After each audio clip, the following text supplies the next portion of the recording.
సరే, ఏంటి మొన్న అమ్మాయి చేత 1000 రూపాయలు సంపాదించావట? తలకు మించిన భారం నెత్తిన వేసుకున్నాను. మరి ఏమండి రావు గారు, అసలు ఈ చందాల వల్ల ఎంత పెద్ద పని జరుగుతుందంటారా? ఏమో, నాకు నమ్మకం లేదు. మాకు లేదు, కానీ వేరే మార్గం. What's the other way? చూడండి రావు గారు, ఇది స్టూడెంట్స్ యుగం. వాళ్ళు పూనుకుంటే ఏమైనా చేస్తారు. అవునయ్యో, ఈ రోజుల్లో స్టూడెంట్స్ లేనిదే ఏ సమస్య తీరదు.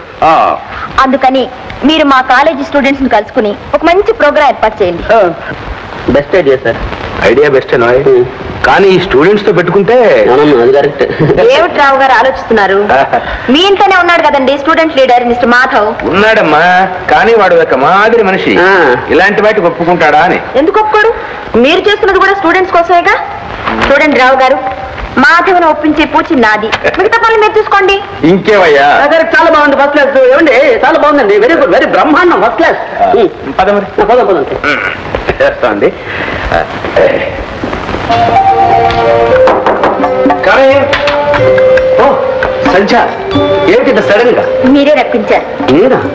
అవును, మీ ఇన్స్పిరేషన్ లేకుండా నేనేమి చేయలేకపోతున్నాను. థ్యాంక్స్. ఏమిటి అసలు సంగతి? నేను ఒక ప్రజాకార్యం నెత్తినేసుకున్నాను. ఏమిటి? అవునండి, పేద విద్యార్థుల హాస్టల్ సహాయార్థం మనం ఒక వెరైటీ ఎంటర్టైన్మెంట్ ఇవ్వాలి.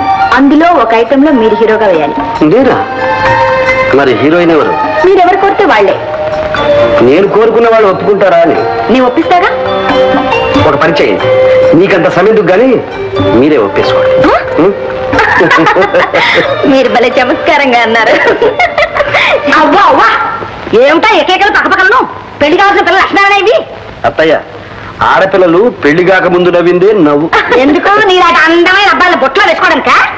ఇదిగో అమ్మాయి సంధ్య, నీ లక్షణాలు నాకేం నచ్చడం లేదు. మీ నాన్నగారితో చెప్పాల్సి వస్తుంది. మీకెందుకండి ఆ శ్రమ? నేనే చెప్తాను. మాధవ్, కాలేజీకేగా రండి, నా కారులో వెళదాం. అమ్మో అమ్మో, అది పిలవగానే వెంటబడిపోతున్నాడు. ఉసే అమ్మాయి జ్యోతి, అయ్యో ఇదొక పిచ్చి మానకం. ఎక్కడ తగ్గడిందో ఏమిటో, ఇలా వెంటబడ్డాను, వెంటబడి తిరగడాలు దానికి ఏమైనా వచ్చాయి? అవునా?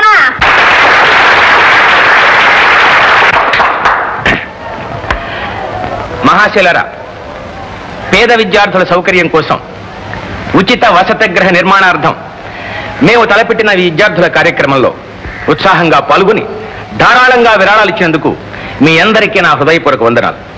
ఇప్పుడు భాగ్యనగరం అనే నృత్యనాటిక ప్రదర్శించబడుతుంది.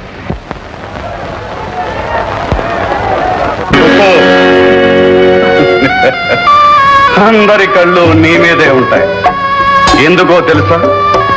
ఈ గోల్కొండ సామ్రాజ్య భావి పరిపాలకుడవును కాబోయే ప్రభువుల హృదయాలు ప్రజలకు అంకితం కావాల్సిందే కాని ఒక వ్యక్తికి, కేవలం ఒక నర్తకి కాదు. జహాపర్, వ్యక్తిని, వ్యక్తి స్వాతంత్ర్యాన్ని గౌరవించని ప్రభుత్వమే కాదు, బానిసత్వం. స్వతంత్రంగా జీవించడమే నాకు ఆనందం. ప్రజలకు అంకితం చేయవలసింది అభిమానం. ఈ భాగమతికి నేను అంకితం చేసినది అనురాగం. నా అనురాగాన్ని శంకించి శాసించే అధికారం ఎవరికి? కుతుబ్, నిన్ను శాసిస్తున్నది నీ తండ్రి కాదు, ఈ గోల్కొండ ప్రభు. మా అధికారాన్ని కాదంటే నువ్వే మహాసామ్రాజ్యాన్ని పాలించే అర్హతను పోగొట్టుకుంటావు. సిద్ధంగా ఉన్నా.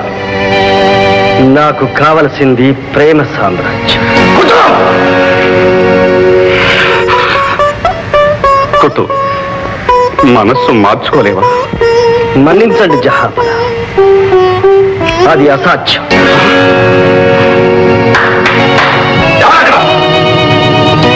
బంధించండి. తండ్రిగా అభిమానంతో బంధించలేకపోయాను, ప్రభువుగా అధికారంతో బంధిస్తున్నాను. కుతుబ్, నీ మనసు మా మాట దాటినా నువ్వే కోట దాటడానికి వెళ్ళా.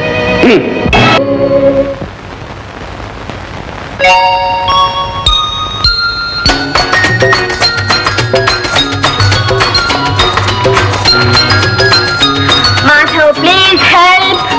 ఏమిటి? ఈ హుక్ సస్పెటరు ప్లీజ్. ఇదా భలే హెల్ప్. ఏమ్మా, సిగ్గేస్తుందా? సిగ్గు కాదు కానీ ఇటువంటివి ఎవరు చేస్తారో తెలుసా? హీరో హీరోయిన్ చేస్తాడు. ఇక్కడికి వచ్చింది హార్ట్ ఉండవలసిన చోటే ఉంది. నేను హార్ట్ ఇవ్వని అనుకున్నాను. గుండెలు పెట్టినా? గుండెలు మగవాళ్ళకి ముందే ఉంటాయి. గొప్పలే. జేబులో ఉండవలసినవన్నీ ఉన్నాయో లేదో చూసుకోమని. తమకు జేబులు కొట్టే అలవాటు ఉందా? అదేం కాదు, చూసినవన్నీ జేబులో వేసుకునే అలవాటు తమకుందేమోనని. నువ్వు నువ్వు నా జేబులో పడ్డావేంటి? ఏ పడకూడదా? పడ్డా భద్రంగానే ఉంటావులే. నిజంగా?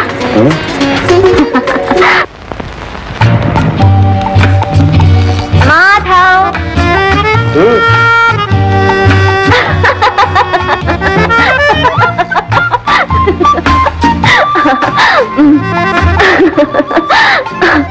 ఎంతకాలం ఇలా ఎలా ఇలా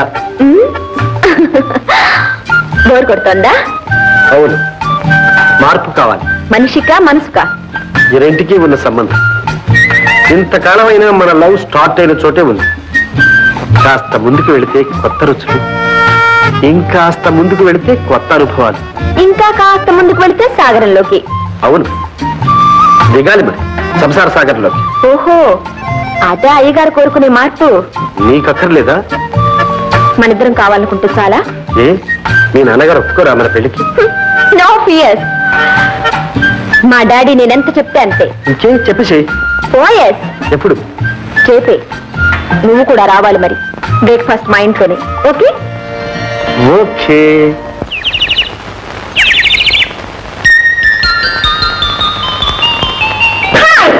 good morning. Good morning. Late అయ్యారా? కరెక్ట్ టైంకి వచ్చావు. డాడీ కూడా నీ కోసం ఎదురు చూస్తున్నారు. నమస్కారం అండి. మాధవ్, సంధ్య అంతా నాకు చెప్పింది. నువ్వు సంధ్యని ప్రేమించావట? అవునండి, అదేనండి. సంధ్య కూడా నన్ను ప్రేమించింది. సంధ్య సంగతి నాకు తెలుసు. నీ సంగతి చెప్పు. సంధ్యని పెళ్లి చేసుకుంటున్నావట? ఇద్దరం అనుకున్నామండి. నోరు మూయి. ఎన్ని గుండెల్లో నీకు? సంధ్యని ప్రేమించడానికి నీ అర్హత ఏమిటి? పెళ్లి చేసుకోవడానికి నీ తాకత ఏమిటి? క్షమించండి. ప్రేమకు మనసు ఉండడమే అర్హత, పెళ్లికి ప్రేమించడమే తాహత. Non sense. ప్రేమట ప్రేమ. మా సంధ్య నిన్ను ప్రేమించిందా? మీ అమ్మాయినే అడగండి. ఏమ్మా? పాపం ఆయన అలా అనుకుని ఉంటారు డాడీ. సంధ్య ఏమో ఇప్పుడేమంటావు? కాస్త చనువుగా తిరిగినంత మాత్రాన ప్రేమని పెండ్లని వెంట పడతావా? మా అమ్మాయి మీద అభాండాలు వేస్తావా? ఇది అభాండాలు కావు.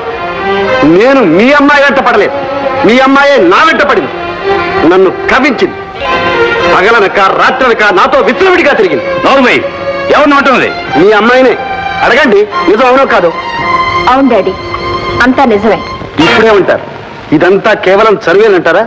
కాదు, ప్రేమ అంతకన్నా కాదు. మరేమిటి? కక్ష. అవును, ఆనాడు కాలేజీలో అందరి ముందు నన్ను అవమానించావు. మర్చిపోయావా? ఏమిటి? నిన్ను అవమానించాడా? అవును డాడీ, పెద్ద రౌడీలా 10 మందిని వెంట పెట్టుకొచ్చి నాన్న అల్లరి చేసి నా చేత క్షమాపణ చెప్పించాడు. సంధ్య, ఇంత నాటకం ఆడతావా? అవును, అవమానానికి అవమానం. Tit for tat. సంధ్య, ఏమిటో నీ దబాయింపు? చేసిన తప్పును ఒప్పుకో. క్షమాపణ చెప్పు. ముందు అమ్మాయికి క్షమాపణ చెప్పు. చెప్పు. పోనీ మిస్టర్ మాధవ్, నోటితో చెప్పలేకపోతే కాగితం మీద రాసివు. కాగితం మీద కాదు, ఎప్పటికీ చెరిగిపోకుండా జీవితం మీద రాసి చూపిస్తాను.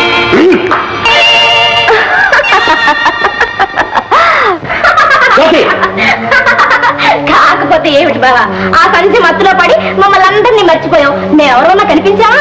బాగా జరిగింది నీకు. జ్యోతి, నువ్వు ఇక్కడి నుంచి పోతావు లేదా? సిస్టర్, కాస్త టైమింగ్ పాపం. తిన్న మామూలు దెబ్బ దెమ్మ తిరిగిపోయింటుంది. లేకపోతే ఏమిటి బాబా, ఇంత తెలివైన వాడివి తెలిసి ఆ గోతులో పడ్డావు. నేనే ఒక చెంప పెట్టిన బయటపడ్డా. నువ్వు పెళ్లి దాకా వెళ్ళావు పాపం. పళ్ళు రాలంత పని అయింది. అది ఆడరా చెప్పు. కాదు, మర్చిపో. ఒక పేరు కాదు, మర్చిపో. మర్చిపోవడం? ఏం చేస్తాను? ఆ సంచనే పెళ్లి చేసుకున్నా. అవును, ఆ ఆదినారాయణరావు చేతే నా కాళ్ళు కడిగించి కన్యాదానం చేయించుకుంటాను. బావా, నీకేమన్నా పిచ్చి పట్టిందా? పిచ్చి కాదు, ప్రేమ. అది అహంకారానికి ఓడిపోకూడదు, అవమానానికి తలవంచకూడదు. లిల్లీ, నువ్వు సరోజ్ పెళ్లికి రావట్లేదా? లేదు సంజ, ఫాదర్ హెల్త్ బాగలేదు. మా ఫాదర్ కూడా ఏవో ఇన్కమ్ ట్యాక్స్ గొడవలు ఉన్నాయి. నేను కూడా ఒంటరిగానే వెళుతున్నాను కార్లో. తోడుగా రాకూడదు? నేను వస్తే ఎలా చెప్పు? ఫాదర్ని ఎవరు చూసుకుంటారు? ఓకే, నేను ఒంటరిగానే వెళ్ళాలన్నమాట.